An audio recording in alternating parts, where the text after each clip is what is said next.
Hello everyone, this is the continuation for the introduction part of subsets. Last video में हमने किया subsets और उसके कुछ एग्जांपल्स किए. आज हम उसी की कंटिन्यूएशन में सबसेट्स ऑफ रियल पढ़ेंगे.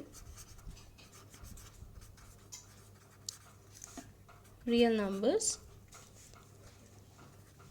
आपको पता है रियल नंबर्स क्या होते हैं, जिसमें हर टाइप के नंबर्स आते हैं, whether rational, irrational, natural numbers, integers, whole numbers, ये सब आते हैं. ठीक है, सबसे पहले हम स्टार्ट करते हैं इंटीजर्स का सेट. इंटीजर्स में क्या नंबर्स होते हैं? -2, -1, 0, 1, 2, 3 अप टू सो ऑन. और नेचुरल नंबर्स में क्या नंबर्स होते हैं? 1, 2, 3 अप टू सो ऑन. इसी के साथ करते हैं होल नंबर्स. होल नंबर्स कहाँ से स्टार्ट होते हैं बच्चों? 0, 1, 2, 3 अप टू सो ऑन. अब देखिए, आपको ये बताना है सबसे बड़ा सेट कौन सा है.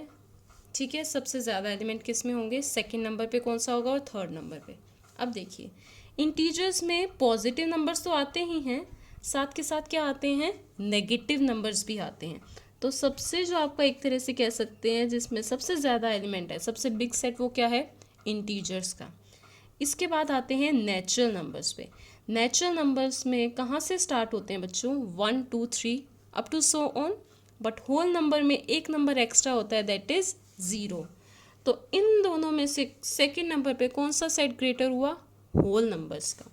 तो यानी whole number is contained in the set of integers. ये हमने कैसे लिखा? होल नंबर सबसेट है इंटीजर्स का. ये दो सेट देखिए, W को हम सबसेट कहेंगे Z का अगर W का हर एलिमेंट Z में भी प्रेजेंट हो. W का एलिमेंट क्या है? 0, ये इसमें प्रेजेंट है. 1, ये भी इसमें प्रेजेंट है. 2, ये भी प्रेजेंट है. 3 अप टू सो ऑन, ये सारे एलिमेंट इसमें प्रेजेंट हैं. तो हम क्या बोलेंगे? W is subset of Z. अब देखिए, इन तीनों में से सबसे स्मॉल कौन सा था? नेचुरल नंबर्स का. तो नेचुरल नंबर्स किस में कंटेन्ड होंगे? होल नंबर्स में. हमने नेचुरल नंबर्स को कैसे लिखा? Contained in whole numbers. अब ये दोनों सेट देखिए, क्या नेचुरल नंबर में के सेट में जो एलिमेंट्स हैं वो सारे W में हैं? नेचुरल नंबर में 1 से स्टार्ट हो रहा है, 1 इसमें भी है, 2 भी इसमें है, 3 भी इसमें है. तो यानी जो नंबर्स N में प्रेजेंट हैं वो सारे W में हैं. तो आप क्या लिखेंगे? N is subset of W. Okay. अच्छा, क्या हम लिख सकते हैं होल नंबर्स का set is subset of natural numbers? Is it true? Whole numbers में जो नंबर आ रहे हैं क्या वो सारे हैं नेचुरल नंबर्स में? 0 है इसमें? नहीं. तो हम नहीं लिख सकते. Z is not a subset of, ये आप कैसे लिखेंगे? Z is not a subset of natural numbers. Is it clear? अब देखिए, एक चीज़, रियल नंबर्स का जो सेट होता है वो किन से मिलके बनता है? Rationals and irrationals. Q से हम क्या रिप्रेजेंट करते हैं? Rational numbers. और इससे क्या रिप्रेजेंट करते हैं हम? Irrational numbers. T से. आपकी बुक में T गिवन है, बाकी आप आगे पढ़ेंगे. मोस्टली हम इरेशनल को I से डिनोट करते हैं. इसकी जो कॉमन नोटेशन है वो I ही है, I फॉर इरेशनल. तो अब हम इसे I से ही डिनोट करेंगे.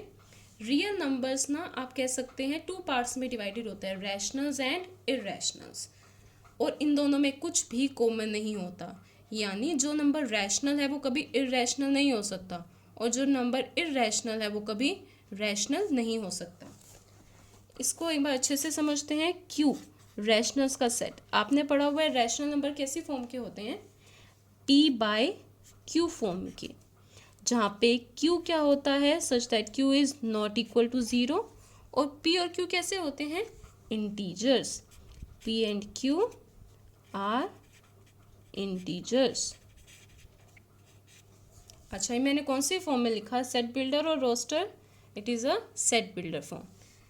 इसमें क्या होंगे? रैशनल P/Q फॉर्म के, जहाँ Q नॉन ज़ीरो होगा और P और Q क्या होंगे? इंटीजर्स. ये आप अब तक जानते हैं. 10th 9th क्लास से आप ये चीज़ जानते हैं, बट हमने इसे अब किस फॉर्म में लिखा है, सेट के फॉर्म में लिखा है। अगर मैं आपसे पूछती हूँ -5/3, क्या ये रैशनल है? Yes, it is a rational. अगर मैं लिखती हूँ simple 1, is it a rational? Yes. क्या होना चाहिए? इसका डिनोमिनेटर क्या है? 1। Okay, denominator not equal to 0 है, मीन्स ये क्या है? Rational number. नेक्स्ट आया, अगर मैं एग्जांपल दूँ 0, क्या 0 रैशनल नंबर है? Yes, 0 is a rational number. तो इससे भी हम इसको लिख सकते हैं 0/1। अगर मैं लिखूँ 1/2, it is also rational numbers. But irrational numbers क्या होते हैं? एक तरह से आप कह सकते हैं, मान लीजिए मैंने आपको ये कहा रियल में रैशनल्स भी होते हैं, इर्रेशनल भी। हाफ पोर्शन रैशनल्स का, हाफ इर्रेशनल्स का। अगर मैं रियल में से रैशनल नंबर्स रिमूव कर दूं तो क्या बचेंगे? इर्रेशनल्स। आप उल्टा भी बोल सकते हो, अगर मैंने रियल में से इर्रेशनल्स रिमूव कर दिए तो क्या बनेंगे? Rational numbers. तो हम इसे सेट में कैसे लिखते हैं? रियल में से इर्रेशनल को कैसे लिखेंगे? रियल में से हमने क्या माइनस कर दिए? Rational numbers. यानी रियल में से अगर आपने हटा दिए कौन से नंबर्स? रैशनल नंबर्स, तो क्या बचेंगे आपके पास? Irrational numbers. Is it clear? अब एक चीज़ और देखिए, example numbers of irrational. Irrational कैसे होते हैं? आपने 10th में भी पढ़ा होगा, prove that √2 is irrational, √5 is irrational. ये सारे नंबर्स क्या होते हैं आपके? इर्रेशनल। डिफाइन कैसे करते हैं इर्रेशनल नंबर्स को? इर्रेशनल नंबर्स क्या होते हैं? Non terminating and non recurring, यानी जो डेसिमल के बाद कभी फिनिश नहीं होते और जो रिपीट भी नहीं होते। अगर मैंने ये लिखा 1.4127654 ये नंबर चलता जाएगा और कभी कोई रिपीट नहीं हो रहा, तो ये कैसा नंबर है? इर्रेशनल। अगर मैं ऐसे लिख दूँ 141414141, ये 4141 हमेशा रिपीट कर रहा है, ये नंबर कैसा होगा बेटा? Rational number. तो इर्रेशनल क्या होते हैं? जो डेसिमल के बाद कभी फिनिश नहीं होते, यानी टर्मिनेट नहीं होते और रिपीट भी नहीं होते, नॉन रिक्यूरिंग। ओके, ऐसे ही पाई भी आपका कैसा नंबर होता है? इर्रेशनल। पाई की वैल्यू क्या होती है? 22/7। जब आप इसे 7 से डिवाइड करेंगे 3.14 अप टू सो ऑन, ये चलता जाएगा और कभी रिपीट नहीं होगा, तो ये भी कैसा नंबर है? इर्रेशनल। तो इससे हमें ये पता चला रियल जो है 2 पार्ट्स में डिवाइडेड होता है, रैशनल एंड इर्रेशनल। अब मुझे एक चीज़ बताइए, रैशनल और इर्रेशनल में क्या कोई भी नंबर सेम होगा? कोई ऐसा नंबर जो रैशनल भी हो और इर्रेशनल भी? ऐसा कभी पॉसिबल नहीं है, क्योंकि रैशनल्स क्या होते हैं? टर्मिनेटिंग हो सकते हैं, बट इर्रेशनल कभी भी टर्मिनेटिंग नहीं होते। और अगर ये होते हैं आपके नॉन टर्मिनेटिंग।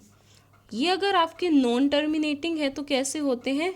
रेक्यूरिंग, यानी रिपीट होते हैं। और ये वाले कैसे होते हैं? नॉन रेक्यूरिंग, यानी जो रिपीट नहीं होते। जैसे अभी हमने एग्जाम्पल लिया था हमने 1.4127, टर्मिनेट नहीं हो रहा, टर्मिनेट ये भी नहीं हो रहा है, बट इसमें रिपीट हो रहे हैं, तो ये क्या है? रैशनल। इसमें रिपीट नहीं हो रहे तो ये इर्रेशनल। तो रैशनल नंबर्स और इर्रेशनल कभी सेम नहीं हो सकते, हमने फिगर से भी किया था। तो अगर मैं लिखना चाहूँ rational numbers contained in irrational, is it true और फॉल्स? It's false. अगर मैं उल्टा पूछूं इर्रेशनल कंटेन्ड इन रैशनल, ये ट्रू होगा? नहीं, ये भी क्या होगा? फॉल्स, क्योंकि रैशनल और इर्रेशनल कभी सेम नहीं हो सकते। That's it for today's video. In next video we will discuss about intervals as subset of R.